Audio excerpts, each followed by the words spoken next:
I always see you while you prep your brides and while you prep your movie stars, you're using so many things on them. Actually not using a lot. I start with a rose water spray. I love rose water, but again, rose water doesn't suit everybody.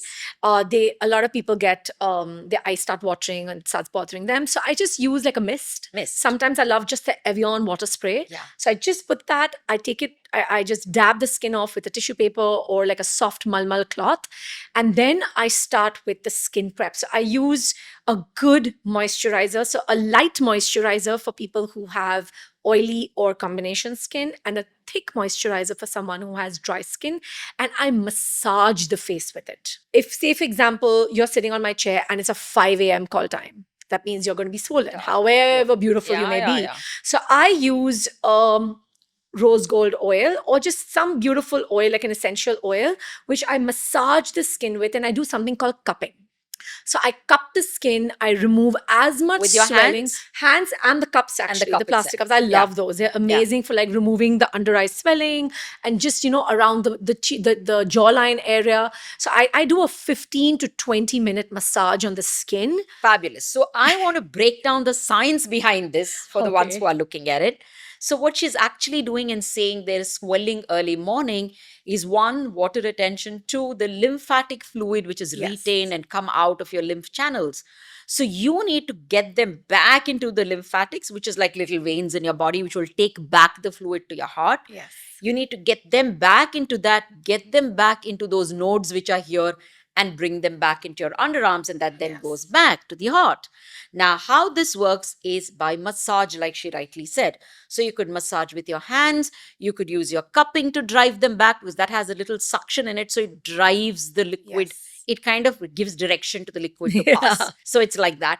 Or you could use your rollers and your gua shas, but you have to make sure an expert uses it. Number one. Two, the pressure that you're using in the cupping or the pressure with the stone has to be good. I have had people come With back. bruises. Exactly, come back with bruises. Because they overdo it. They don't know when And to stop. somebody has told them on an Insta or somewhere that you can Social get media. sharp jaw, yeah, social media, that you can get a sharp jawline just using. You can't get anything like that. No. All you can do is drive away that excess fluid, Yes. drive away the lymphatics back into their channels, and to kind of reduce the swelling, the puffiness. inflammation, the puffiness of your face, and that's all is what it does. So you could do it with or without makeup every morning to yourself to make sure your skin is fantastic. It also reduces the chronic inflammation on your skin because literally day to day you're driving off those inflammatory substances back into where they belong. Yes. So that's a beautiful thing that you do to start and prep the makeup. And I think most people, when I come to get them ready, they're like, oh, we're so happy you're here because you're going to get a face massage. So I do a good 15 to 20 minutes face massage. I do the entire face. I go all the way down the neck into the chest area, basically like a lymphatic drainage. And then I actually remove all that oil or cream off the face with my microfiber towel. And then I go in with a proper skin prep. So then I will do simple. I don't use 20 serums. I just use a moisturizer depending on your skin type.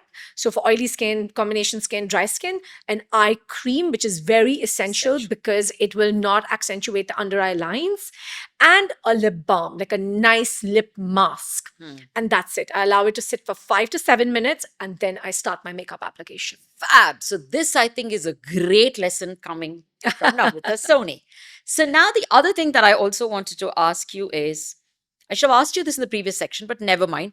What happens to these people who, even young children I see now coming with puffy eyes, and there is dark circles. So what they do is try and put too much concealer there, and you must know when you dab, dab, dab, irritate it to the sponge again and again, the puffiness is only going to get worse. Yes. Because instead of draining that fluid, you're actually bringing it there because you're irritating that space.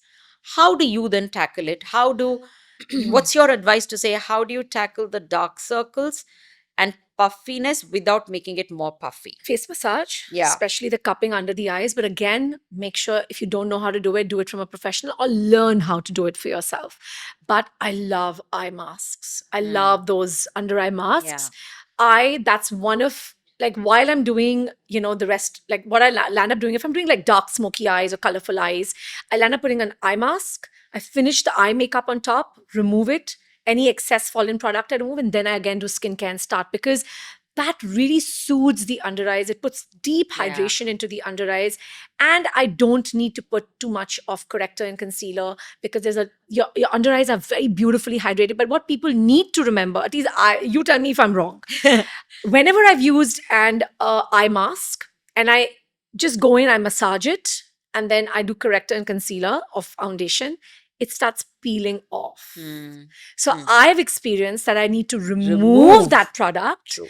I mean, massage it in, but And then then get it remove off. the excess, go in with an eye cream, and then continue with my make. Is there some ingredient in it which is just allowing it to peel off? It's just because any mask is a more heavier product. Yes. And it's meant to sit and meant to be removed. Correct. But if you put it in there, you can't then layer one on top of the other. It just gets too heavy and too thick. Exactly. So if you remove it, like you said, it's done its job. Yeah.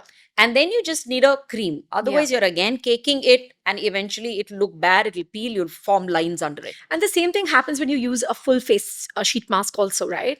Yeah. There's too much product. Yes. Like I've experienced that. Like when I put that and then I immediately start skin work, like makeup, like it looks like you're actually peeling off, your skin is One, peeling and off. two, like you rightly said initially, I've seen a lot of makeup artists put a lot of skincare before they start the makeup. It's just clogging your skin unnecessarily, and then you're putting 10 other layers on top. It just doesn't come out well. Yeah. This could be a brilliant idea. Where people do ask me, then what do I do? My skin is dry, and I'm always wondering, what do they do? But I think this is the aha moment for me, where you do all the skincare just before your makeup, so the skin is soaking in, hydrating, and you gently just even use a little bit of water or I just use damp tissue paper. damp tissue, damp Literally. sponge, clean one, and just wipe it off. So you're not ripping it away. You're there, skin has soaked it in, it's happy now, and then you start with your makeup. I think you only told me this. I remember when I used to come, like when I come to you regularly, you used to always tell me that after you washed your face, I think it's because of you I actually stopped using a face wash. I don't personally prefer face washes, but you said that if it doesn't work for you, just stop using a face wash, Yeah. So I just splash my face with lots and lots and lots of cold water, like normal water. And then I literally just use you put me on it, a niacinamide 10% serum. I just press that. And I remember when I first came to you, you said, press the product into your skin. Don't like massage it into your skin. You don't need to. A lot of people are just going on and on and on. I'm like, but where's the product? It's not even there after On your it's gone. palms. Exactly. So like you showed me how to like press the skincare into the product so it actually goes into your pores.